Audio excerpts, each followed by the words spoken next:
You're listening to Power Talk, Berkeley Electric Cooperative's official broadcast about the cooperative, our communities, and ways to use energy wisely. And now, let's join our hosts for today's episode. Good morning, Low Country. This is Libby Roerig. I'm Director of Marketing and Communication for Berkeley Electric Cooperative. I'm sitting in for the usual guy who does the driving, Micah Ponce. I'll let my co-host today, Peyton Dress, our digital media extraordinaire, tell us, where is Mr. Ponce this morning?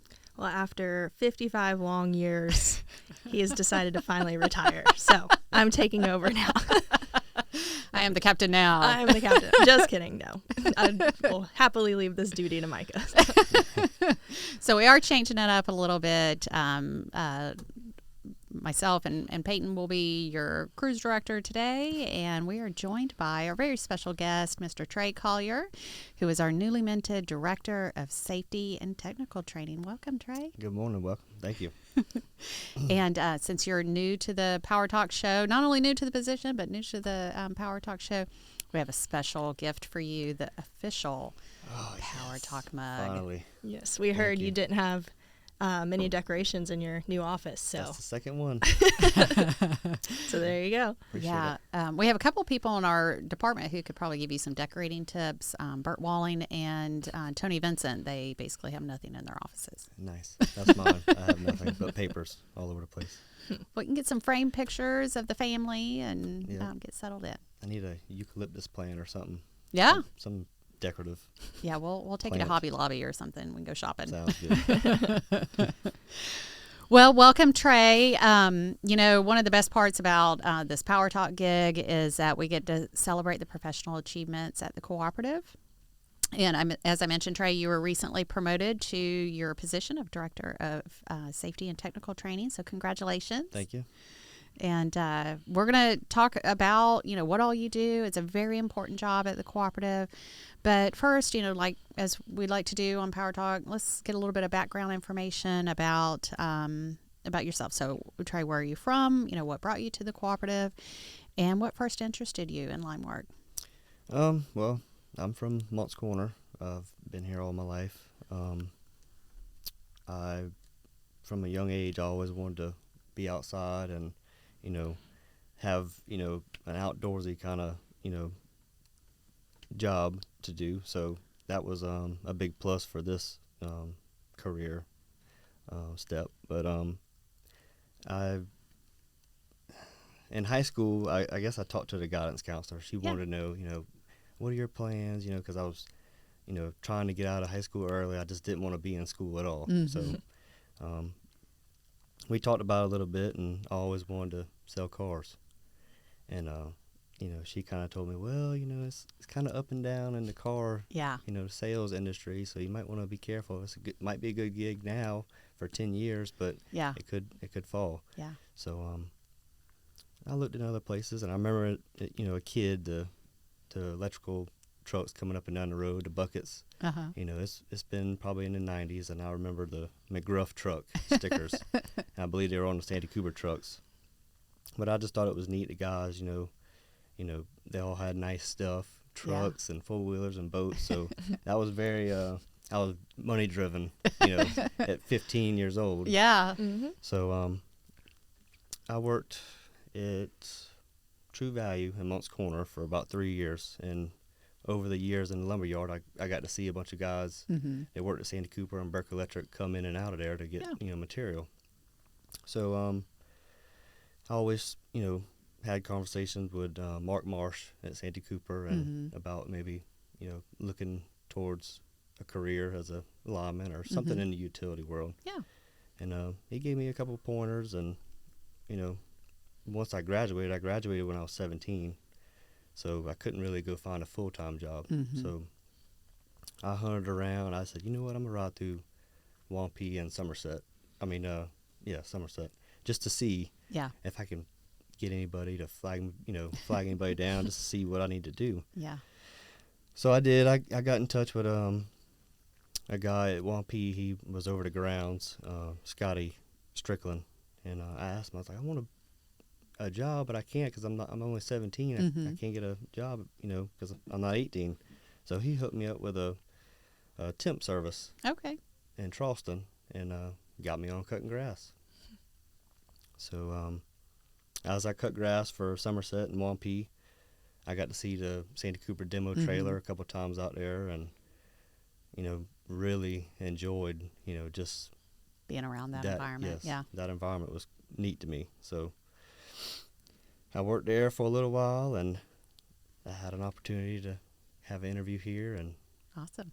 I wasn't thinking about Berkeley Electric at the time. I was already kind of temporary Santee Cooper employee, but I just had to find a way in. Yeah. So I had an interview at 17. They told me in an interview I had to be 18 to get the job. So 2 weeks later, July 31st, Miss Louise called me and told me I got the job. Oh, So, wow. Yep, I've been here almost 17 years, and that's half my life. Yeah. Well, we love our friends at Santee Cooper. They're one of our power providers. So, and we appreciate them even more for sending you our way. Oh yeah, that's where it's from. Yeah. Awesome. So I know you've been here nearly 17 years is what you said, which compared to Half my your life. almost 2 years, it's a long time.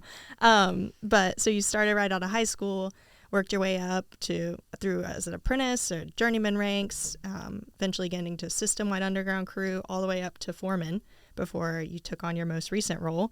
But a lot can change in 17 years everywhere and here at the cooperative. So what are some things that you've noticed that's changed in the last 17, 20 years? So I guess whenever I started in 2007, it was already a change that was becoming, a factor with the power industry. Okay. The change that I guess kind of collided with technology. I didn't have a smartphone when I started here. There wasn't an iPhone or, Yeah. that kind of access to, information. So a lot of things were changing in the tech industry and the safety industry. So, when I first started, it was a lot of older generation that were still here from the 60s and 70s. And they were kind of weaning out. Some were retiring. Some were, going out for other reasons. But I just seen, from that change and mindset of the company wanting, from a time where do whatever it takes to get the job done to let's slow down, let's have a different approach. So, I'll start by saying, as far as when I started, everybody free climbed. They went to a climbing school with statewide. Everybody learned how to free climb. I tried to free climb, when I first started, but they strapped a harness on me and hung a block at the top of a pole, and they would back the truck up as I would try to free climb. I would cut out here and there, but I guess in the next 6 months to a year after starting here, they come out with the butt squeeze fall protection. Yeah. Which probably is a blessing for me to have, because I don't know. I was kind of shaky about free climbing. I know I'm gonna hear some kickback from this. Because some of the guys don't like it, right? The when, safety harness. When I got that, I was pretty good at it. Because that's something they didn't know. Yeah. The whole standard of how they climbed was totally different with the butt squeeze. So I was kind of, on my A game with the butt squeeze. I kind of knew what to do. Yeah. They didn't. So, which that was pretty neat. So that was a positive change in technology. It was. Yep. And it was a lot safer. I think a lot of things happened. One particular incident, I think somebody fell from a 65-foot pole and pretty much shattered everything. Oh, yeah. Jeez. So it is a blessing. It's a safe move for this industry. So who was the CEO when you started? Was it Mr. Strickland? Mr. Strickland. Yeah. So you've worked for 3 CEOs now. 3. Mr. Strickland, Mr. Cartwright, and now Mr. Fuller. Mike, he doesn't like Mr. Fuller. So. That's another thing. It changed. Mr. Strickland being here, and he was here for probably 6-7 years when I started, and then Mr. Cartwright brought some different changes to the company for the better. Yeah. Just positively moving forward. Every year. So over a decade, just different things changed. Yeah, definitely. Nice. So as you said, a lot has changed, safety equipment, safety standards, but a lot has changed specifically with the safety and training department at the co-op. About a year ago, most notably, the safety function was merged with training under the Human Resources Department to create kind of a teaching environment culture at the co-op. And Trey, it's one thing to understand the importance of working safely and to live that culture, but it's a totally different thing to have to turn around and teach it and instill that culture in others. So what led you to apply for your current role as safety and technical training director? Well, I've always liked to teach. Ever since I started on underground. I was young, but we, got a couple new guys over a couple of years. We've, been on the same crew. Yeah. And just the training that my previous supervisors have shown, it just kind of all, got in my plate. Yeah. So I've learned from them, how they taught and how they would assist in, gaining that knowledge is what I wanted to do. So as I became a crew foreman, I would implement that same structure that they had. Yeah. I wanted everybody to know what I knew and then some. Yeah. So that's what I wanted to bring to this position, a little bit of the outside culture. Yeah.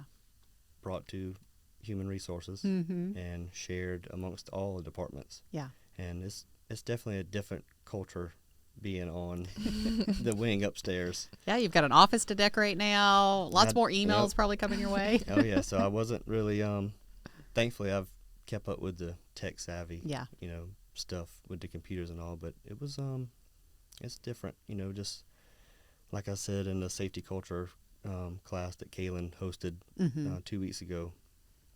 When I started this role, it was it's different outside, obviously, but there's some things that I noticed just being, in her office that I was walking down the stairs one day, texting on my phone, holding a cup of coffee. Like, I had to catch myself. Yeah. This isn't around I'm the safety anything. guy. I can't be doing this. Exactly. So it's not around anything energized or, in trenches and digging with track hose and stuff. It was just walking down the stairs and not paying attention. Yeah, So definitely. I got a lot to learn. But we all do. Yeah. I feel confident that, this will be a smooth transition, and I'm excited. Awesome. Yeah, so, and your time on the line with a line crew, 17 years, and I'm sure everyone loves our linemen. Whenever we post on social media or do stories or personal features on them, they always blow up, and people just love to shout out you guys and the hard work you do. I'm sure when you've restored power after storms, that's always the first thing guys say is they just love to hear the community say thank you, and that's the most rewarding part of the job. So our members love our line workers, but it is a dangerous, high-stakes job, and it requires years and years of training and that on-the-job experience to become a journeyman, which you worked your way up. So, but even with that level of expertise, sometimes bad things can happen. And so last fall, I know the state lost a lineman, which is the worst of the worst that could happen. But you were a foreman at the time when that happened. So as a leader of a crew, what was it like to hear that news and to know that a young husband and father didn't get to go home to his family that night? Well, being a father of 4 with a wife, I couldn't imagine somebody from my company or on my crew having to deal with that kind of loss, in the company or with, for their family. So it definitely was a topic of discussion after that happened. It made us think that, it's the simple things that, we, become complacent over that it tend to kind of swipe us. But we use that as a tool to engage in different conversation on, the crew job briefings before, any job. Whether it's, somebody coming up with an idea of pulling something out of the safety manual that we don't ever do. So we're, mostly underground, so we'll be, talking about topics of, setting a bucket truck up, grounds, all kind of different things. So just kind of like a refresher of what we don't do often, but, we kind of relate to that, incident, what happened.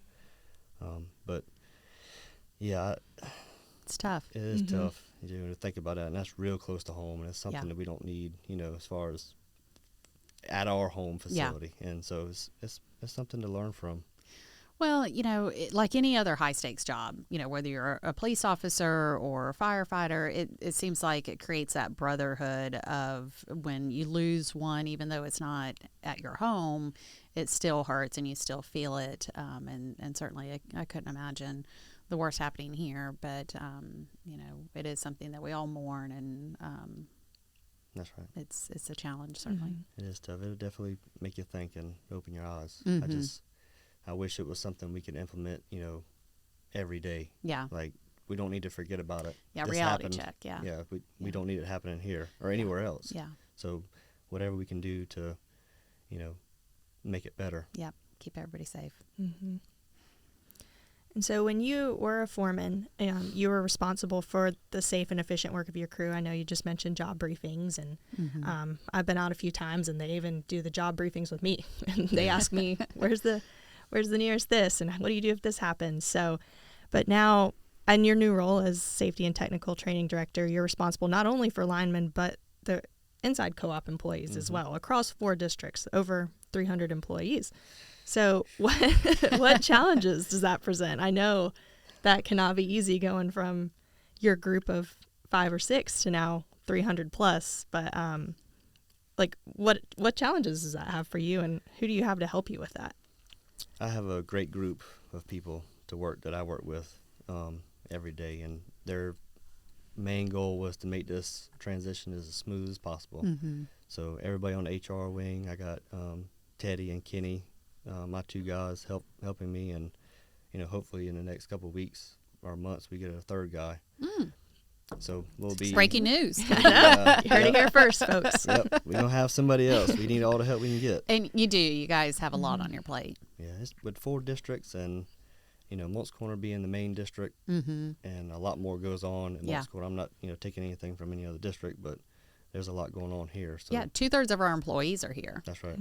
Which is great to have that many people under one roof, but it's that many people under one roof. That's right. So my main goal was to, take this role and try to figure out what each department needs. What are their training needs? Where's the safety sensitive task in member services and propane? Yeah. Stuff that I don't really, never really got involved with. Sure. So not just concentrating on the line departments and, the outside personnel, is to get to know, what these other departments need. Yeah.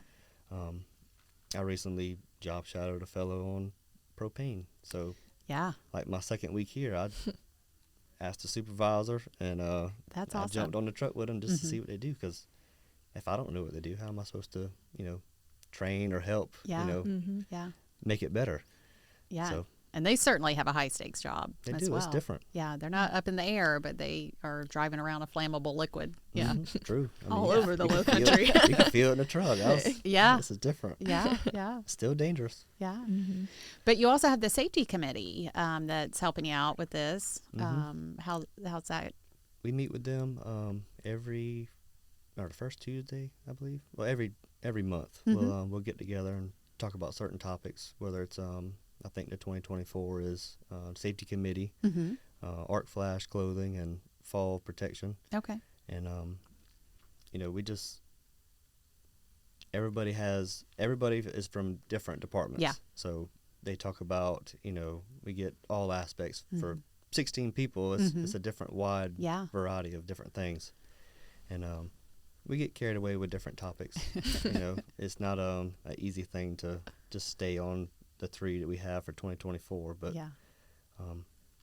just the overall, morale that everybody brings is a big help, and hopefully it's a benefit for this year. Well, I did want to brag on one of your safety committee members, Loretta Moore. She is one of our energy specialists here at the co-op and part of our greater department. She busted us on a safety violation about a year ago. Good for her.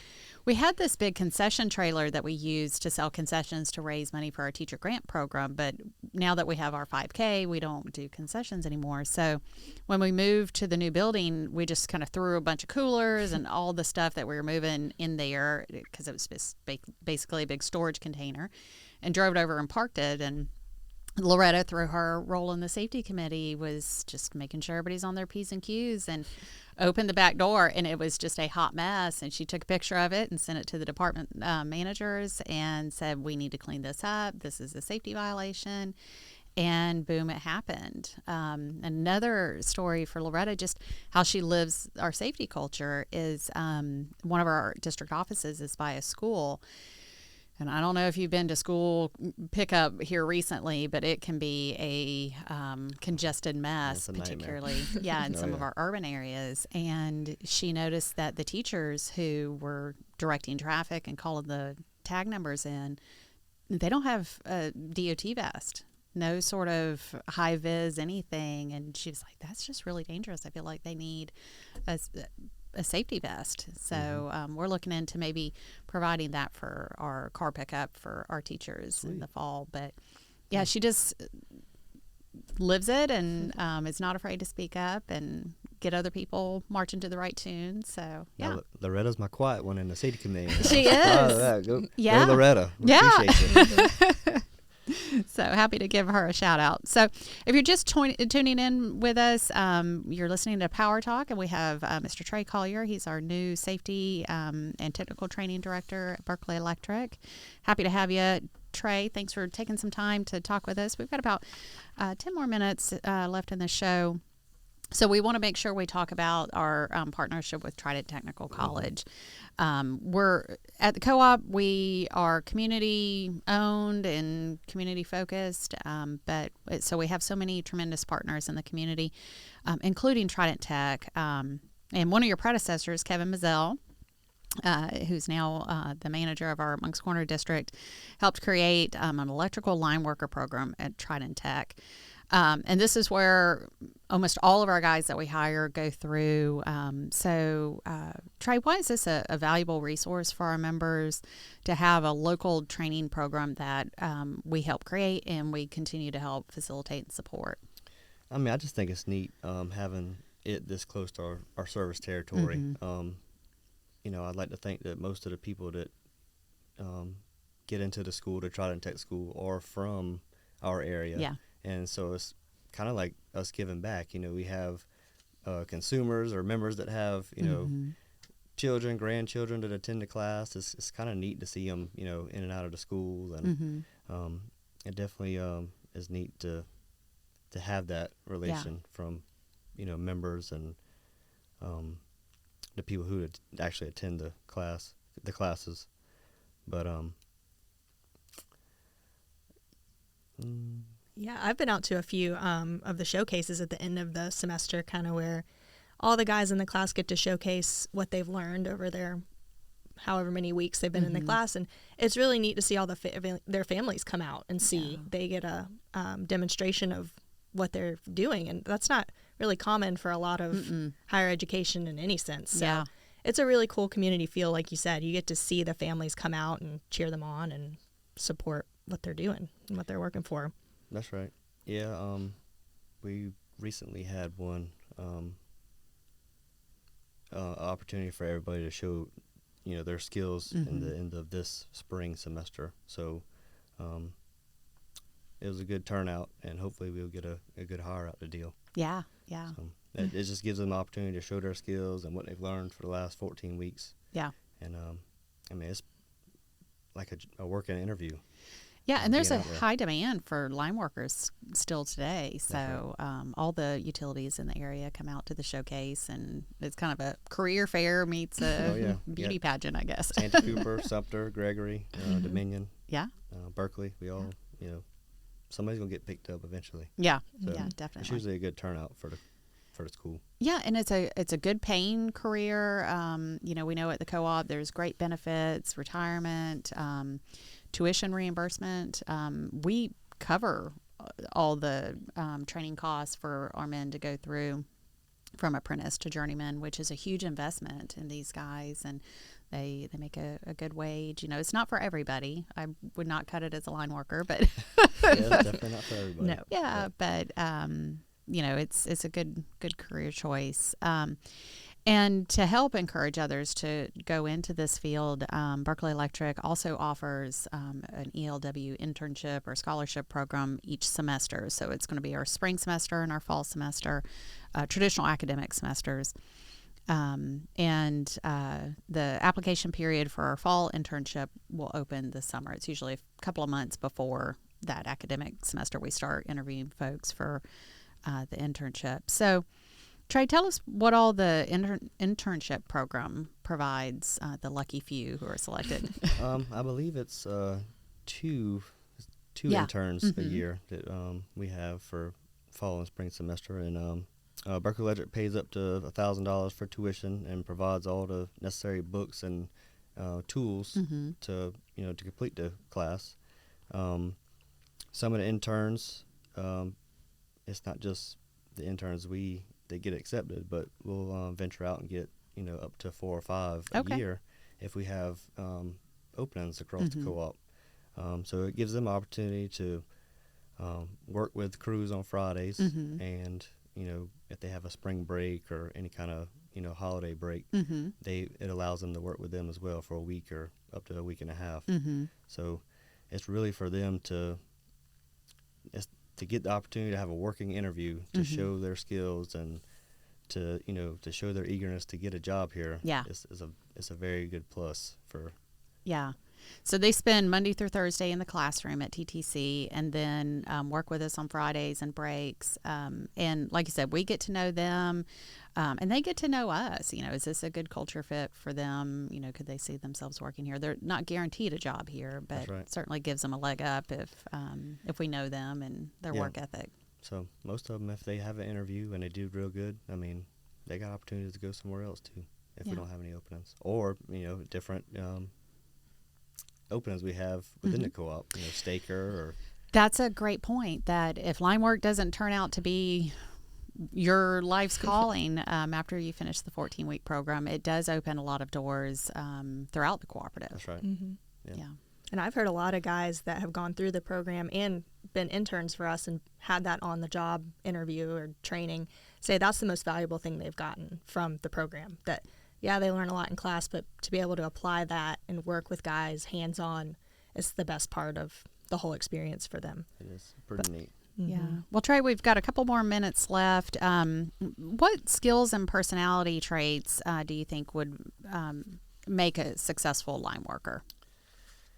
I think starting out, a good start would be, to love the outdoors. Mm-hmm. I mean, you're going to have to like the outside. Yeah. We work in cold, rain. different elements. So if you don't like being outside in the heat, it's probably not for you. But Yeah. if you enjoy that, then that's a start. Showing that you're dependable and eager to learn. Mm-hmm. There's a lot of information to retain in this career field. So Yeah. you just got to put your nose in everything. Yeah. I mean, ask questions, have a diary or Yeah. Be a curious. notebook. Yeah. Curious. You gotta take notes. Your workmanship, the quality of work that you Mm-hmm. perform. I mean, that stands out. And as far as moving up towards a journeyman, I Mhm. mean, you want to show leadership Yeah. constantly. Yeah. I mean, that's a never-ending factor in this career. And as far as me being a foreman, and I'm always open for ideas. I Mhm. ask questions. I ask my guys Mhm. questions. Yeah. So you just got to be open-minded. Yeah. I mean, And a team player. player. We say for folks who think they may or may not be a good fit, if you're a former athlete, you're used to working on a team, or military veteran, if you've served a few years in the military, you might be a good fit. got a couple of those. Yeah, yeah. Mhm. Well, for more information about Berkeley Electric's electrical line work internship through Trident Tech, go to our website, berkeleyelectric.coop. And if you're interested in applying for the internship, just sign up for our job alerts on our careers page, and you'll get an email letting you know when that's posted. But thank you for tuning in to Power Talk. This is the official broadcast of your electric cooperative. You can catch up on past episodes on streaming platforms like Spotify, Apple, and iHeartRadio. Get a behind-the-scenes look on Berkeley Electric's YouTube channel. And until next time. Thanks, Trey. Thank y'all. Thank y'all for having me.